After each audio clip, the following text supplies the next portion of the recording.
तू अगर ठाकुर जी को माफ करना चाहेगा तो ही उन्हें माफी मिलेगी। उल्टू तय कर ले उसे अपनी माँ के साथ क्या करना है। बड़े घर की छोटी बहू शाम। कहते हैं कभी कभी सच्चाई की आवाज धीमी होती है, लेकिन जब वो गूंजती है तो महलों की नींव तक हिला देती है। आज बड़े घर की छोटी बहू में कुछ ऐसा ही हुआ। अहाना, वो लड़की जो हमेशा दूसरों की खुशी में अपनी खुशी ढूंढती रही, आज वही अहाना बन गई थी उस घर की सबसे बड़ी ताकत। और सामने थे ठाकुर जी, वो इंसान जिनकी हर मुस्कान के पीछे एक रहस्य छिपा था। शाम का वक्त था, घर में सन्नाटा पसरा था। दीवारों पर टंगी तस्वीरें जैसे खुद पूछ रही थीं, क्या आज इस घर की इज्जत बचेगी या फिर एक और झूठ का पर्दा फटेगा। दुर्गा देवी मंदिर के सामने बैठी थीं। हाथ में माला थी, पर होठों पर कोई मंत्र नहीं था। उनकी आंखों में उलझन थी, माँ का प्यार भी था और एक पत्नी का डर भी। तभी अर्जुन अंदर आता है, धीरे से कहता है, माँ, आज जो भी होगा वो सबके सामने होगा। अहाना को मौका देना ही होगा। दुर्गा देवी चुप रहीं। उनकी आंखें बस ठाकुर जी के कमरे की ओर उठीं, जहां वो शख्स बैठा था जिसने सबको झूठ के जाल में फंसा रखा था। रात के 8 बजे पूरा परिवार ड्राइंग रूम में इकट्ठा था। अहाना ने अपनी नजरों में हिम्मत भरी और बोली, आज मैं कोई इल्जाम नहीं लगाने आई हूं, मैं बस वो दिखाने आई हूं जो सालों से आप सबकी आंखों के सामने होते हुए भी किसी ने देखा नहीं। बुआ जी हंस पड़ी। बहू, तेरे नाटक अब पुरानी बात हो गई। घर की इज्जत को तमाशा बनाना बंद कर। अहाना ने कहा। इज्जत की बात आप कर रही हैं बुआ जी। जिस घर की नींव झूठ पर टिकी हो वो घर कब तक खड़ा रहेगा। सन्नाटा छा गया, हर कोई सोच में डूब गया। अहाना ने फिर कहा, ठाकुर जी, क्या आपको याद है वो दिन जब आपने कहा था कि मैंने आपके नाम पर शर्म लाने वाली हरकत की। ठाकुर जी ने घूर कर देखा। हाँ, याद है, और आज भी मानता हूं। अहाना ने मुस्कुराकर कहा, तो फिर ये देख लीजिए। उसने फोन निकाला और वीडियो प्ले किया। स्क्रीन पर वही दृश्य था, वो शरबत, वो नशे की गोली और वो गुंडा चीकू।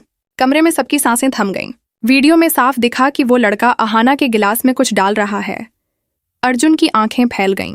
दुर्गा देवी का चेहरा सफेद पड़ गया और ठाकुर जी, उनका चेहरा पढ़ा नहीं जा रहा था, लेकिन माथे से बहता पसीना सब बता रहा था। अहाना बोली, ये वही सबूत है जो मैंने कल रात जुटाया, जिसे देखकर साबित हो गया कि ये सब मेरे खिलाफ एक साजिश थी। बुआ जी तिलमिला उठी। ये झूठ है, तू झूठ बोल रही है। ये सब मिलकर हमें बदनाम करने की साजिश कर रहे हैं। अहाना ने कहा, अगर झूठ है तो पुलिस क्यों आ रही है बुआ जी। इतना सुनते ही दरवाजा खुला और अंदर पुलिस इंस्पेक्टर दाखिल हुआ। श्रीमती अहाना ठाकुर, हमें आपका मैसेज मिला था, हमने आरोपी को पकड़ा है, वो सब कुछ कबूल कर चुका है। सबकी नजरें ठाकुर जी की ओर घूमी, उनकी आंखें झुकी हुई थीं। अहाना की आवाज गूंज उठी, आपका नाम उसने खुद लिया है ठाकुर जी। उसने कहा कि उसे पैसे और आदेश आपके जरिए मिले थे। दुर्गा देवी जैसे पत्थर की मूर्ति बन गईं। उन्होंने धीरे से कहा, ठाकुर, ये सच है। ठाकुर जी ने चुपचाप सिर झुका लिया।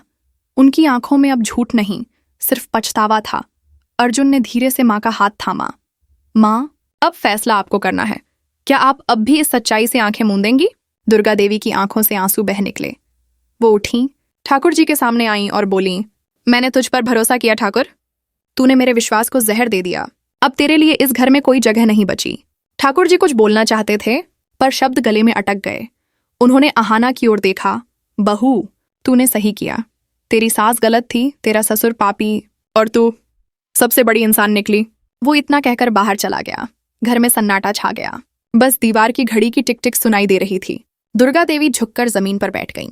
अर्जुन ने उन्हें संभाला। अहाना पास आई और बोली, माँ जी, मैंने आपको हराने के लिए नहीं, आपको बचाने के लिए ये सब किया। दुर्गा देवी ने उसकी तरफ देखा। तूने इस घर की लाज रख ली बहू। आज मुझे समझ आया कि छोटी बहू कभी कभी सबसे बड़ी होती है। धीरे धीरे संगीत बजने लगता है। पर्दे के पीछे सूरज की किरणें झांकती हैं। घर में पहली बार सुकून का माहौल है। अर्जुन अहाना की ओर देखता है और कहता है, तुमने मुझे सिखाया कि सच्चाई चाहे कितनी भी मुश्किल क्यों ना हो, उससे भागना नहीं चाहिए। अहाना मुस्कुराती है, और मैंने सीखा कि प्यार तभी पूरा होता है जब उसमें सच्चाई की नींव हो।